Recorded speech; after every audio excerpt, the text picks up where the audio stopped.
Rain pounded the cracked pavement of downtown Chicago, the water rushing over concrete in tiny rivers.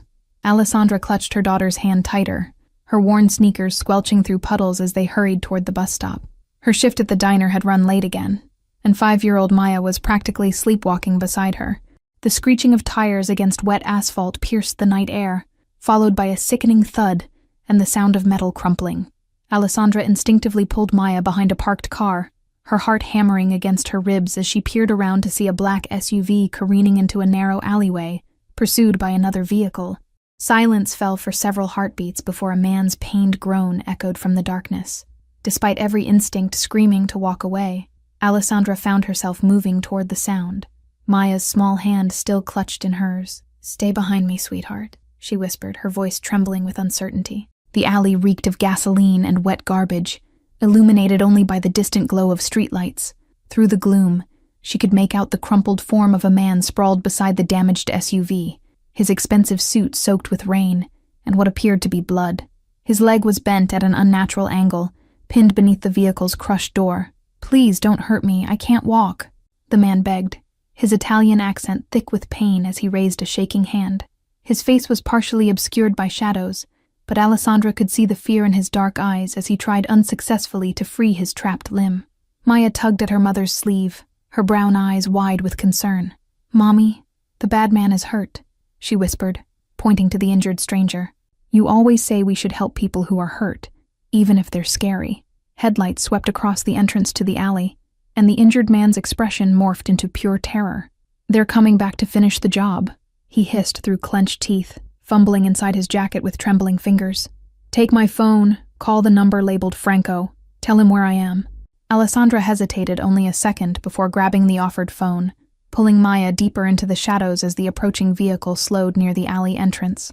Her fingers trembled as she found the contact, pressing it to her ear while cradling her daughter protectively against her chest. The call connected on the second ring, a gruff voice answering in rapid Italian. Alessandra swallowed hard, whispering the location and situation as quickly as she could while keeping her voice down. The man on the other end went silent for a beat before promising help would arrive in minutes. The approaching car lingered at the alley entrance, its headlights cutting through the darkness like searchlights. Alessandra could make out silhouettes of men inside, seemingly debating whether to enter the narrow passage. Her pulse roared in her ears as she pressed herself and Maya against the cold brick wall, praying they wouldn't be seen. A police siren wailed in the distance, causing the car to suddenly accelerate away from the scene. Alessandra released the breath she'd been holding, her legs nearly buckling with relief as she emerged from their hiding place. The injured man was watching her with an expression she couldn't quite read, gratitude mixed with something darker, more calculating. "You should have run," he murmured, grimacing as he shifted his weight. "Getting involved with someone like me is dangerous, especially with your daughter." His gaze softened slightly as it landed on Maya, who was peering at him with undisguised curiosity from behind her mother's legs. A black car with tinted windows screeched to a halt at the alley's entrance, and 3 men in suits emerged, moving with practiced efficiency. They approached their injured boss with respectful deference, carefully freeing his trapped leg before helping him into the waiting vehicle. The smallest hint of vulnerability vanished from his face, replaced by a mask of cool authority. "Franco, ensure the woman and her daughter get home safely," the man commanded, his eyes never leaving Alessandra's face. "And bring them to the estate tomorrow.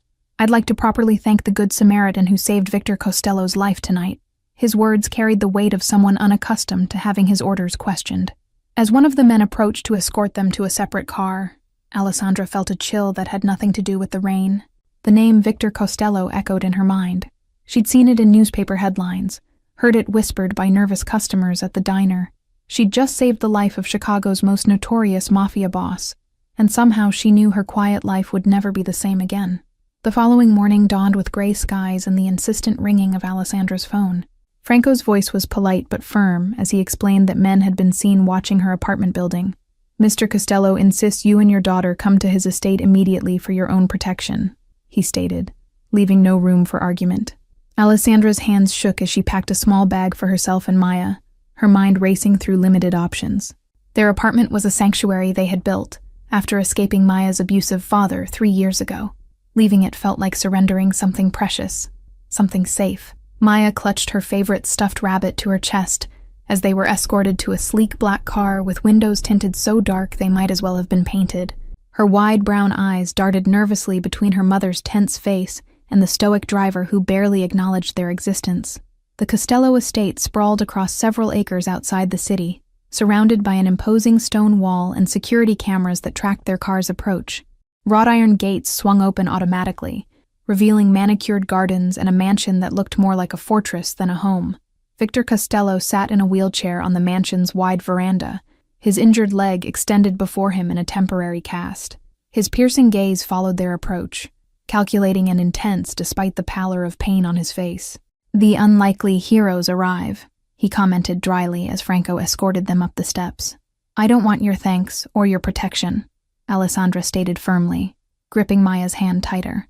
"We helped because it was the right thing to do, not to get involved in whatever dangerous business you're mixed up in." Her voice remained steady despite the fear churning in her stomach. A ghost of a smile touched Victor's lips as he leaned forward in his wheelchair. "Your apartment was visited by Donato's men last night, the same men who tried to kill me," he explained with clinical detachment. "You're already involved, Ms. Alessandra Reyes, whether you want to be or not." Maya slipped her hand free from her mother's grasp, approaching Victor with the fearless curiosity only a child could muster. "Does your leg hurt really bad?" she asked, pointing to his cast. "When I fell at the playground, my arm hurt for days and days until Mommy kissed it better." Something shifted in Victor's expression, a softening around the edges that transformed his face entirely for just a moment.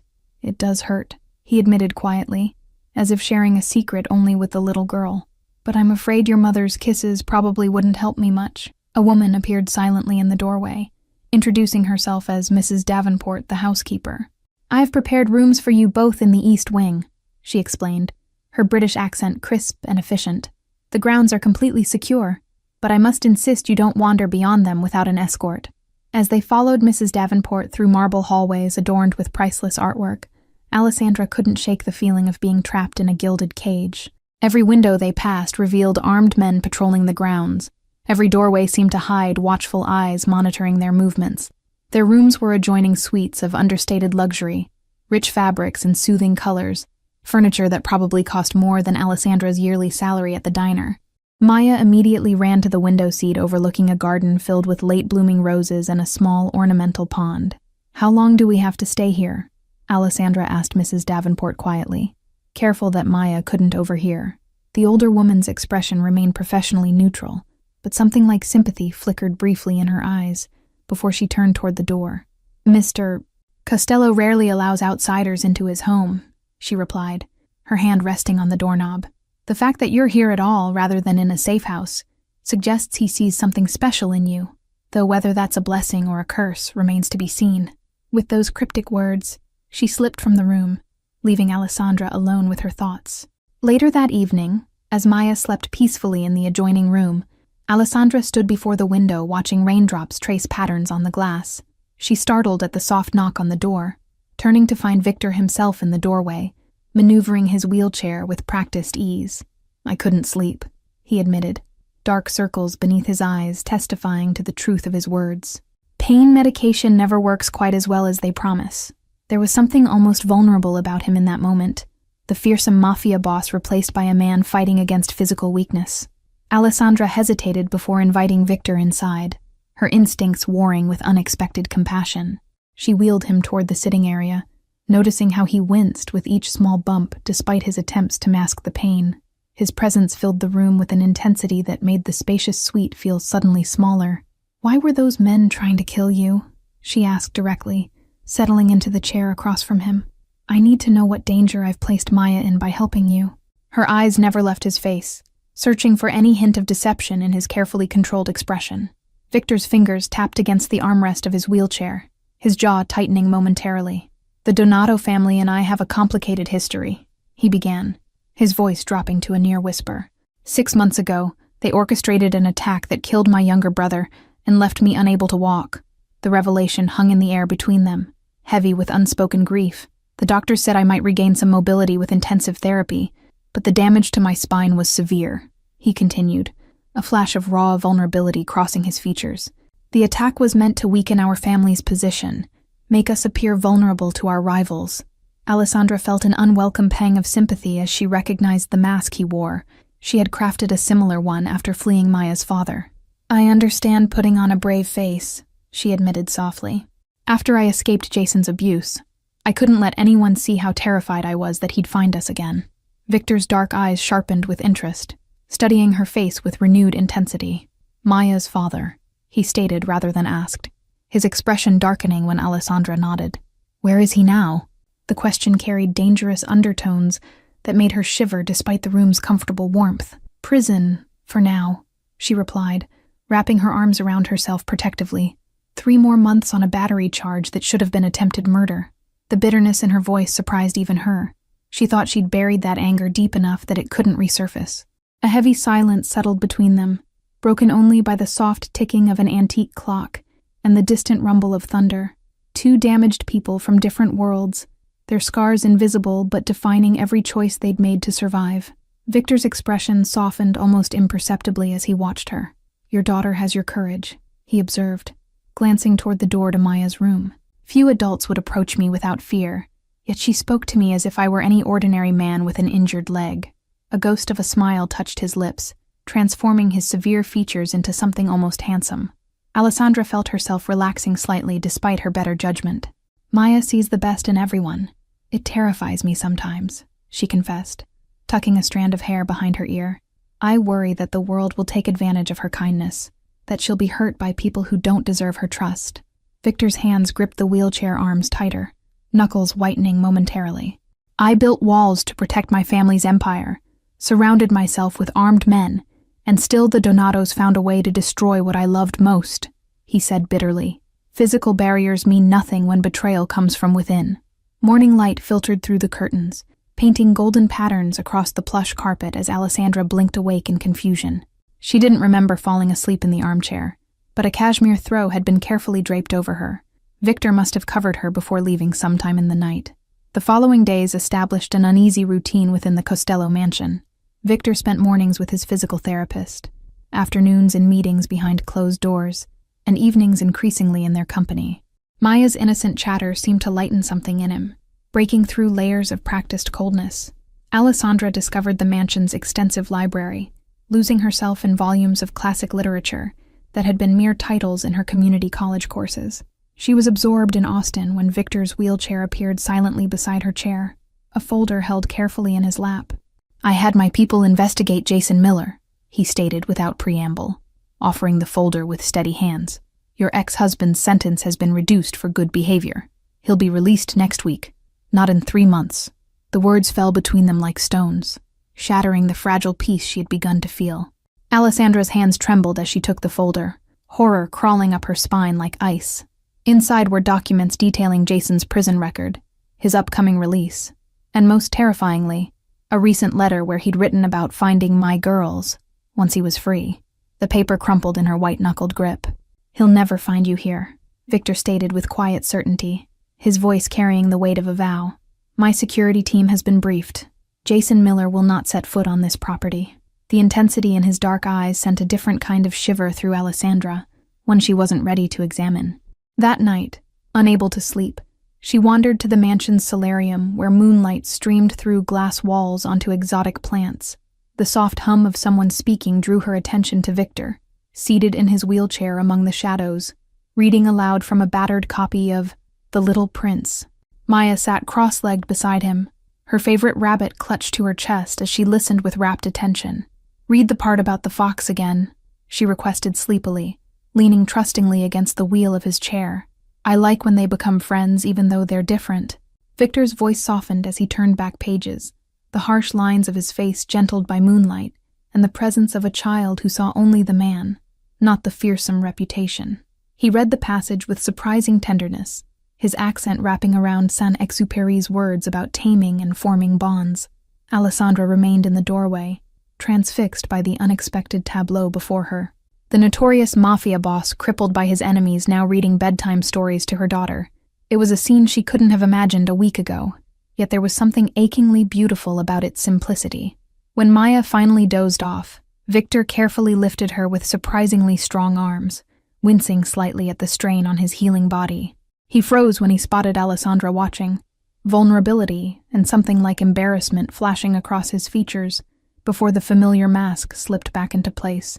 She couldn't sleep, he explained unnecessarily, his voice a rough whisper. I found her wandering the halls looking for the kitchen. Apparently midnight snacks are a tradition between you two. His arms cradled Maya with protective gentleness that made Alessandra's heart twist unexpectedly in her chest. Days turned into weeks, and Alessandra found herself drawn into Victor's world despite her initial resistance.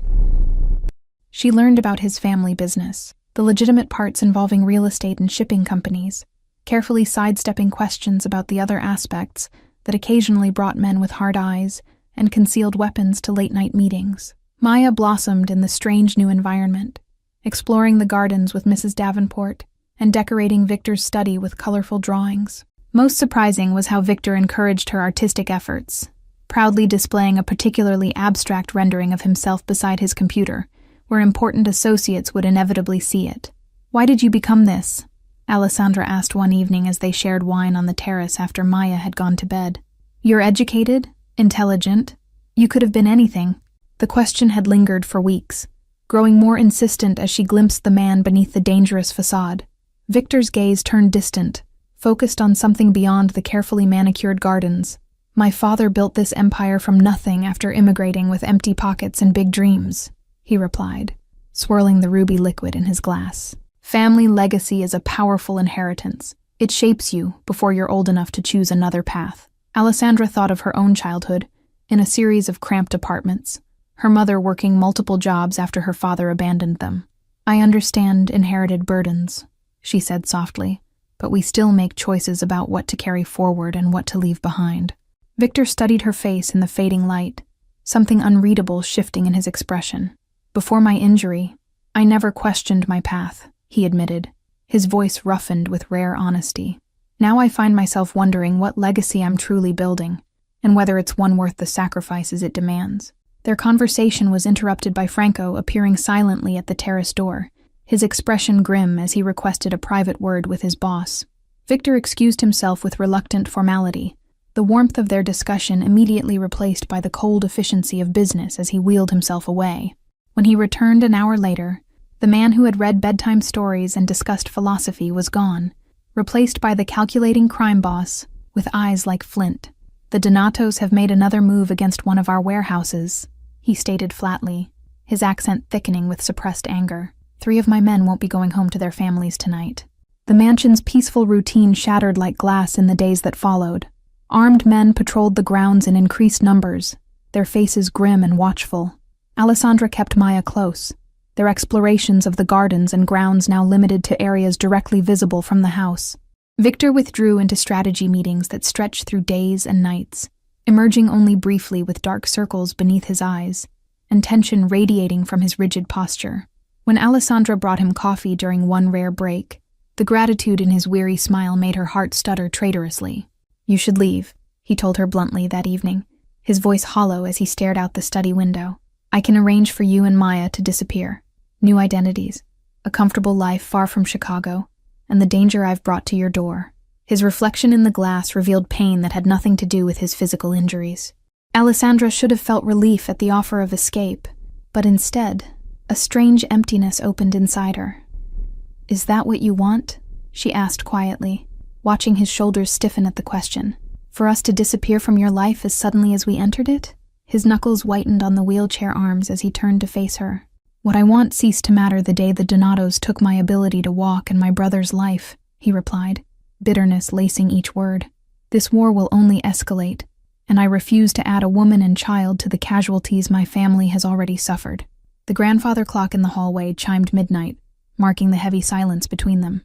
Maya asks for you every night at bedtime, Alessandra finally said, her voice barely above a whisper. She misses your stories, and the way you help her name the constellations from the solarium roof. Something flickered in Victor's expression, longing quickly masked by resolution. Children are remarkably adaptable, he stated with forced detachment, turning his wheelchair away from her. She'll forget me soon enough once you're settled somewhere safe, somewhere normal. Alessandra moved to stand before him, blocking his retreat with quiet determination. Running didn't save me from Jason, she reminded him softly. It just meant living in constant fear, looking over my shoulder, teaching my daughter to be afraid of shadows. Her hands trembled slightly as she knelt to his eye level. I'm not afraid of your enemies, Victor, she continued, surprising herself with the truth of the words. I'm afraid of watching you surrender to bitterness, of seeing you lock away the man who reads French philosophy to a 5-year-old and debates classic literature with her mother until dawn. Victor's carefully constructed walls crumbled for a heartbeat, raw emotion flooding his features, as his hand rose involuntarily to touch her cheek. You should be afraid, he whispered hoarsely. The things I've done, the blood on my hands. I'm not the hero of this story, Alessandra. The sudden blaring of security alarms shattered the moment between them. Victor's expression transformed instantly to cold calculation as Franco burst through the study door, gun already drawn. Perimeter breach on the east side, he reported tersely. At least 6 men, heavily armed. Donato's signature approach. Victor's hands flew to the desk drawer, retrieving a handgun which he checked with practiced efficiency. Get Alessandra and Maya to the panic room, he ordered Franco. All vulnerability vanished from his face and voice. Standard protocol. No one enters without my direct authorization. What about you? Alessandra demanded, fear clawing at her throat, as security personnel rushed past the open door, weapons ready. Victor's smile was grim as he unlocked the brakes on his wheelchair, determination hardening his features into something almost unrecognizable. It seems I'm tired of hiding behind these walls, he replied quietly, sliding the gun into his jacket. Perhaps it's time Donato discovers that a wounded lion is still a lion. The wheelchair moved toward the door with deliberate purpose, leaving Alessandra torn between following Franco's urgent gestures and staying with the man who had become so unexpectedly important to her. Franco gripped Alessandra's arm, pulling her toward the hidden panic room as gunshots echoed through the mansion's hallways. Maya was already inside, clutching Mrs.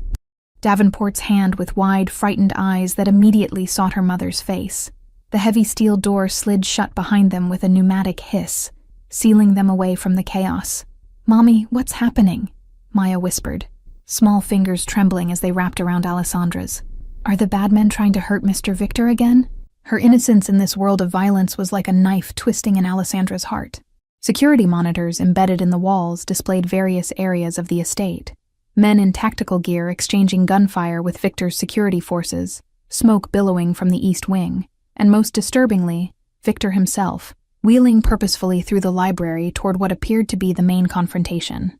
His expression was coldly determined, all traces of the gentle man they'd come to know erased by necessary savagery. Hours passed in tense silence, broken only by Maya's eventual exhausted slumber and the occasional update from Franco's earpiece. "Donato himself is here," he muttered grimly, checking his weapon for the 3rd time. "This isn't just a hit. They've come to negotiate from a position of strength." Alessandra paced the confined space, her thoughts racing with memories of Victor's rare smiles, his patience with Maya, the way his voice softened when he spoke of his dreams before the injury. The man on the monitors, calmly directing his men through bloodshed, seemed a stranger wearing his face. When the all-clear finally came, dawn was breaking over the estate, pale light illuminating the aftermath of violence. Franco escorted them through corridors bearing evidence of gunfire and struggle, past grim-faced men removing dark shapes in body bags. Alessandra kept Maya's face pressed against her shoulder, shielding her from sights no child should witness. They found Victor in his study, his wheelchair positioned behind the massive oak desk that suddenly seemed more throne than furniture. A distinguished older man sat across from him, his tailored suit immaculate despite the night's events, his silver hair perfectly styled. The family resemblance to the men who'd attacked Victor in the alley was unmistakable. This was Donato himself. "Ah, the woman and child," Donato remarked with cold interest, his accent thicker than Victor's but his English flawless. "So the rumors are true. The mighty Costello has acquired himself a little makeshift family." His tone made the observation an insult, though his smile remained perfectly polite. Victor's expression betrayed nothing, but his knuckles whitened on the armrests of his chair. "They are under my protection, and not part of our discussion, Salvatore," he stated flatly, using the man's first name with deliberate disrespect. "State your terms so we can end this charade of diplomacy." Donato's smile never wavered as he leaned forward, placing a small USB drive on the desk between them. "My terms are simple. Transfer control of the harbor operations to my family, and I guarantee the safety of your guests," he explained, his gaze sliding meaningfully to Alessandra and Maya. "Refuse, and I cannot promise they won't become collateral damage in our ongoing disagreement." The air in the room seemed to crystallize, tension crackling like electricity before a storm. Victor's eyes flicked briefly to Alessandra's face, something unreadable passing through his expression, before the mask of indifference settled back into place. "You have until midnight to consider my offer," Donato continued smoothly, rising to his feet with the confidence of a man who believes he's already won. After he departed with his remaining men, Victor's composure cracked like glass, his fist slamming against the desk with such force that Maya startled awake in Alessandra's arms. "He's found my weakness," Victor muttered, more to himself than to them. All these years of careful distance, of keeping everyone at arm's length, and now he knows exactly where to strike. Alessandra sent Maya with Mrs. Davenport for breakfast before approaching Victor, who sat motionless behind his desk, staring at the USB drive as if it might detonate.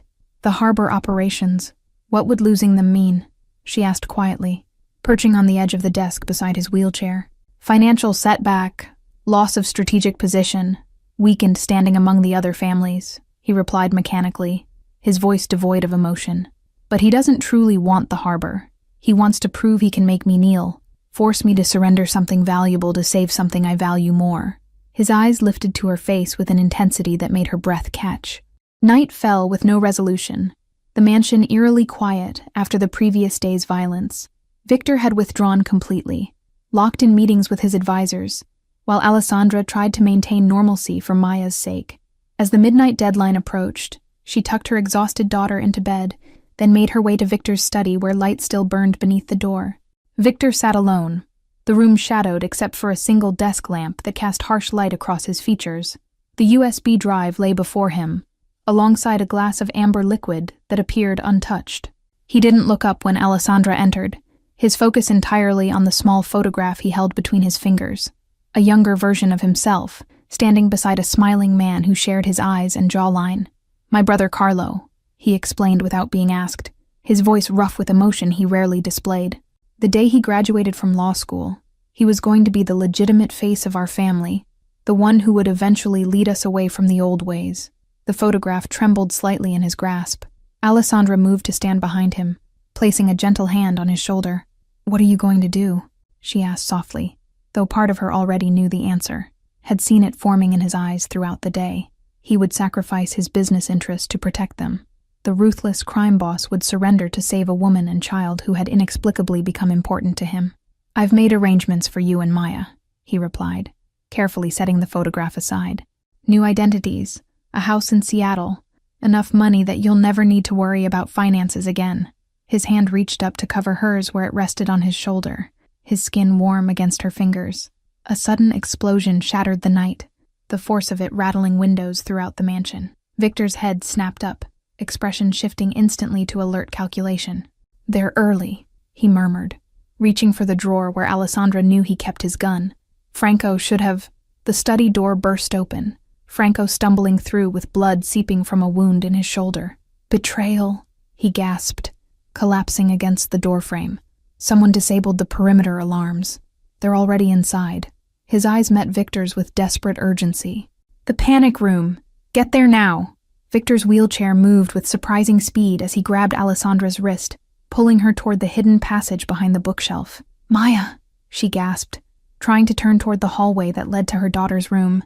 The sound of gunfire and shouting grew louder, chaos erupting throughout the mansion.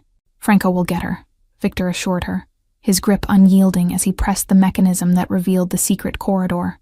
"We have protocols for this. She'll meet us in the safe room." The certainty in his voice steadied her briefly, until another explosion rocked the building. Closer this time, plaster dust raining from the ceiling. Alessandra wrenched free of his grasp with sudden determination. "I'm getting my daughter," she stated, backing away from him with resolution hardening her features. "I won't hide while she's in danger." Before he could protest, she was running down the hallway, instinct overriding fear as she navigated toward Maya's room. The corridor was filled with smoke, making her eyes water and lungs burn as she pressed forward. Gunshots echoed from the main foyer, punctuated by shouts in Italian too rapid for her to translate. Crouching low, she reached Maya's door, relief flooding her when she found her daughter huddled beneath the bed, frightened but unharmed. "Mommy's here, baby," she whispered, pulling Maya into her arms. "We need to be very quiet and brave now, okay?" The little girl nodded against her shoulder, her small body trembling. Alessandra peered cautiously into the hallway, trying to remember the route to the panic room that Franco had shown them after the first attack. They had almost reached the hidden elevator that would take them to safety when heavy footsteps sounded behind them. Alessandra pushed Maya into a darkened alcove, placing herself between her daughter and the approaching danger. A tall figure emerged through the smoke, the resemblance to Donato unmistakable in his features, his son, whom Alessandra had glimpsed briefly during the earlier confrontation. "Well, what do we have here?" he drawled, gun held casually at his side as he spotted them. Costello's little pets trying to escape. His smile didn't reach his eyes as he raised the weapon, aiming it directly at Alessandra with cold precision. "Nothing personal, sweetheart. Just business." What happened next seemed to unfold in slow motion. Maya's terrified cry, the gun swinging toward the sound, and Alessandra's body moving on pure maternal instinct. She lunged forward with a ferocity she didn't know she possessed, catching the man off guard as she slammed into his midsection with all her strength. The gun discharged, the bullet embedding itself in the wall as they crashed to the floor together. Alessandra fought with desperate fury, clawing and striking at any vulnerable area she could reach. "Run, Maya!" she screamed, managing to slam her elbow into the man's throat as he struggled to regain control of the weapon. Victor appeared at the end of the hallway, propelling his wheelchair forward with powerful strokes of his arms. His face transformed with rage when he saw the struggle before him, his hand already raising his own weapon with deadly intent. The gunshot echoed deafeningly in the confined space, and Donato's son collapsed, a look of surprise frozen on his features. "Are you hurt?" Victor demanded, wheeling closer to where Alessandra knelt, gasping for breath. Before she could answer, his expression changed to one of horror. "Maya," he whispered, looking past her to where the little girl stood frozen in the alcove, a spreading crimson stain visible on her nightgown. The hospital waiting room was sterile and cold, fluorescent lights harsh against Alessandra's tear-stained face as she paced the small space. Victor sat motionless in his wheelchair, his customary mask of control shattered by the sight of Maya's small body on a gurney, doctors rushing her toward surgery. The bullet had grazed her side, painful but not life-threatening, according to the preliminary assessment. "This is my fault," Victor whispered, his voice raw with self-recrimination. "Everything I touch turns to ashes. My family's legacy, my brother's life, and now an innocent child." His hands gripped the wheelchair arms so tightly that his knuckles gleamed white under the hospital lights. Alessandra knelt before him, forcing him to meet her gaze. "Listen to me, Victor Costello," she said fiercely, tears streaming unchecked down her cheeks. "Maya is alive because of you, because you gave us shelter, because you protected us, because you reached us in time." Her hands covered his, warm and steady despite her fear. Hours passed in tense silence, broken only by occasional updates from medical staff. The surgery was successful, they assured. Maya would recover fully with time and care. When they were finally allowed to see her, the sight of her small form dwarfed by the hospital bed broke something in both of them. Victor remained in the doorway, hesitant to approach, as if fearing his presence might somehow cause more harm. Alessandra sat at Maya's bedside, gently stroking her daughter's hair as the child drifted in and out of sedated sleep. When Maya's eyes finally focused clearly, her first whispered question was unexpected. "Where's Mr. Victor? Is he okay?" At those words, something shifted in Victor's expression, resolve crystallizing in his eyes as he finally moved his wheelchair to the bedside. "I'm here, little one," he said softly, reaching out to take her tiny hand in his. "And I've made an important decision while you were sleeping." His gaze lifted to meet Alessandra's questioning look over Maya's head. "The Donato family's operations have been dismantled," he stated with quiet certainty. "My contacts in law enforcement received anonymous evidence of their criminal enterprises this morning, including proof of last night's attack." The implication hung in the air between them. Victor had sacrificed his own immunity to ensure their safety. Alessandra's breath caught in her throat as she understood the magnitude of what he had done. "Your family business," she began, but he shook his head, cutting off her words with a gentle smile that transformed his face into something younger, unburdened. "My legitimate holdings remain intact. The real estate developments, shipping companies, restaurants," he explained, his fingers still entwined with Maya's. "The other aspects of the Costello empire are being restructured." The careful choice of words acknowledged Maya's presence while conveying his meaning clearly to Alessandra. 3 months later, the mansion had transformed along with its owner. Gone were the armed guards and security checkpoints, replaced by landscapers tending expansive gardens and contractors renovating the East Wing into what would become a rehabilitation center for spinal injury patients. Victor's physical therapy had progressed remarkably. He now walked short distances with the aid of specialized braces and a cane. Alessandra found him in the solarium, surrounded by architectural plans and medical equipment catalogs. Sunlight streamed through the glass walls, highlighting the silver beginning to thread through his dark hair at the temples. "The Foundation Board approved the funding for the pediatric wing," she announced, sliding a folder onto the table beside him. "Construction can begin next month." Victor's smile was genuine, lacking the cold calculation that had once been his default expression. Carlo would have approved of this legacy, he mused, reaching for Alessandra's hand.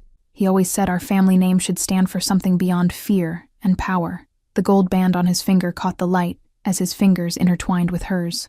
Maya burst into the room with the boundless energy of a fully recovered 6-year-old, waving a brightly colored drawing.